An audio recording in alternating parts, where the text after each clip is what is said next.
অসমৰ চাহ উদ্যোগৰ ওপৰত যি এক ভয়ংকৰ সংকট নামি আহিছে, দিনে দিনে সেই সমস্যাটো হ্ৰাস হোৱাৰ বিপৰীতে বৃদ্ধি পোৱা পৰিলক্ষিত হৈছে। বৰ্তমান সদৌ অসম ক্ষুদ্ৰ চাহ খেতিয়ক সন্থা চিন্তিত হৈ আছে আৰু অসমৰ বিভিন্ন প্ৰান্তত বৰ্তমান ক্ষুদ্ৰ চাহ খেতিয়ক সন্থাৰ যোগেদি প্ৰতিবাদী কাৰ্যসূচী হাতত লোৱা আমি দেখিব পাইছোঁ। আৰু বিগত 2টা দিনত তিনিচুকীয়া আৰু শিৱসাগৰ জিলাত জিলা সমিতিৰ যোগেদি তেওঁলোকে কাৰ্যসূচী হাতত লৈছে। আৰু ক্ষুদ্ৰ চাহ খেতিয়ক সন্থাৰ তিনিচুকীয়া আৰু শিৱসাগৰ জিলাৰ তেওঁলোকৰ যি ৰিজিনেল যিটো আঞ্চলিক যিটো টি বৰ্ডৰ অফিচবিলাক আছে, সেই ৰিজিনেল অফিচবিলাকত তেওঁলোকে প্ৰতিবাদী কাৰ্যসূচী হাতত লৈ তেওঁলোকে টি বৰ্ডৰ কৰ্মকৰ্তাসকলক এটি স্মাৰকপত্ৰ দান কৰা আমি খবৰ পাইছোঁ, গম পাইছোঁ। তো গতিকে এই ভিডিঅ'টোৰ যোগেদি আপোনালোকক অকণমান বিষয়বিলাক জনাব বিচাৰিম। তো আমি বিগত দিনকেইটাৰ ধৰি অসমৰ যি এক ভয়ংকৰ পৰিস্থিতি হৈ আছে আপোনালোকে সকলোৱে গম পায়।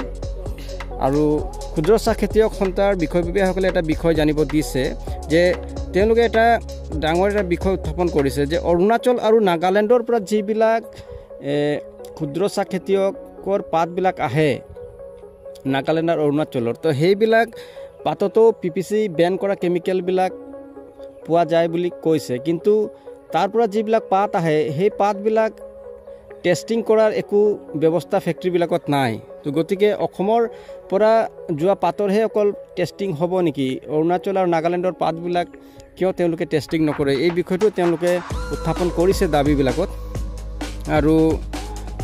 আৰু চবতকৈ ডাঙৰ বিষয় এইটো হৈছে যে আজি আমি জানো যে অসমত যি চাহ আছে আৰু সেই চাহৰ ওপৰত সমগ্ৰ অসমৰ আজি নিৰ্ভৰশীল হৈ আছে।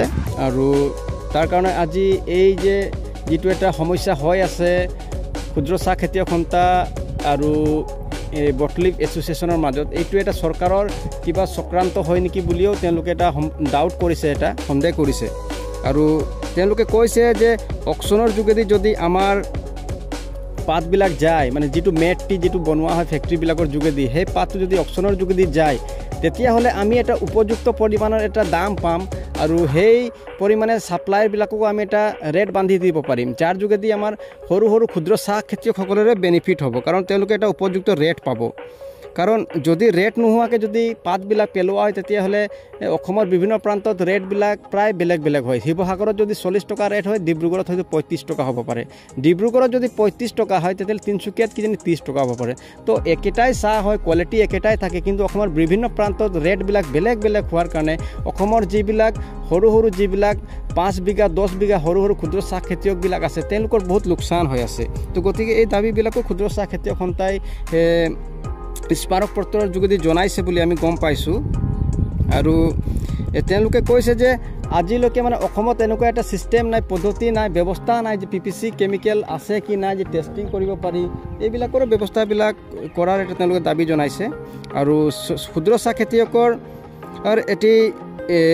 এইটো কাৰ্যসূচীৰ যোগেদি এটা হুংকাৰ তেওঁলোকে দিব বিচাৰিছে, এটা চৰকাৰক সকিয়নি দিব বিচাৰিছে। যদি চৰকাৰে এই প্ৰতিবাদী কাৰ্যসূচীৰ যোগেদি যদি তেওঁলোকে আমাৰ দাবীবিলাক মানি নলয় আৰু পুনৰাই যদি আগৰ দৰে বটলি ফেক্টৰীবিলাক খোল নাখায়, তেন্তে হয়তো ভৱিষ্যত দিনত ক্ষুদ্ৰ চাহ খেতিয়ক সন্থায়ো বন্ধ দিব পাৰে। আজি বটলি ফেক্টৰীবিলাকে পাত ল'বলৈ তেওঁলোকে পাত ল'ব বিচৰা নাই, তেওঁলোকে বন্ধ কৰি ৰাখিছে। কিন্তু যদি ভৱিষ্যত দিনত যদি ক্ষুদ্ৰ চাহ খেতিয়ক সন্থাই যদি পাত নিদিওঁ আমি যদি বুলি কয়, তেতিয়া বটলি ফেক্টৰীবিলাকৰ অৱস্থা কি হ'ব? আৰু এই বিষয়বিলাকে এটা গুৰুত্বপূৰ্ণ এটা বিষয় হয় আৰু এইবিলাক এটা ডাঙৰ সমস্যা আহি পৰিছে যে কেতিয়াই সমস্যাবিলাক এটা স্থিৰতাত এটা আহিব, এটা ৰিজাল্ট এটা আহিব, এটা ফলাফল এটা আহিব। আৰু ক্ষুদ্ৰ চাহ খেতিয়কসকলে চৰকাৰকো অনুৰোধ জনাইছে যে তেওঁলোকে হস্তক্ষেপ কৰক বিষয়বিলাকত আৰু অতি সোনকালে এই ক্ষুদ্ৰ চাহ খেতিয়ক সন্থাৰ যিটো সমস্যা, ক্ষুদ্ৰ চাহ খেতিয়কবিলাকৰ যিটো সমস্যা, এই সমস্যাটো যাতে সমাধান হওক। কাৰণ কিছুমানে হয়তো ডাউট কৰিছে, কিছুমানে যে এইটো সন্দেহ কৰিছে যে হয়তো ইয়াতে চৰকাৰৰ এটা ডাঙৰ ষড়যন্ত্ৰ হ'ব পাৰে যে ক্ষুদ্ৰ চাহ খেতিয়কসকলক এনেকুৱা এটা অৱস্থাত পেলাই হয়তো বাগানবিলাক হয়তো তেওঁলোকে বেলেগ এটা প্লানো কৰিছে বুলি কিছুমানে ডাউট কৰিছে। তো গতিকে মই ভিডিঅ'টোৰ যোগেদি ক্ষুদ্ৰ চাহ খেতিয়কসকলক মই ধন্যবাদ জনাইছোঁ যে আপোনালোকে ইমান সুন্দৰকৈ আপোনালোকে কাৰ্যসূচীবিলাক কৰিছে শান্তিপূৰ্ণভাৱে, আৰু এইদৰে আপোনালোকে শান্তিপূৰ্ণভাৱে কাৰ্যসূচীবিলাক হাতত লওক। আৰু আশা কৰিছোঁ অতি সোনকালে এই ব্যৱস্থাবিলাক এটা ভাল এটা ৰিজাল্ট আহিব আৰু আপোনালোকে আগৰ দৰে পাতবিলাক আপোনালোকে দিব পাৰিব আৰু আপোনালোকে ফেক্টৰীবিলাক আগৰ দৰে আপোনাৰ খোলা হ'ব। আৰু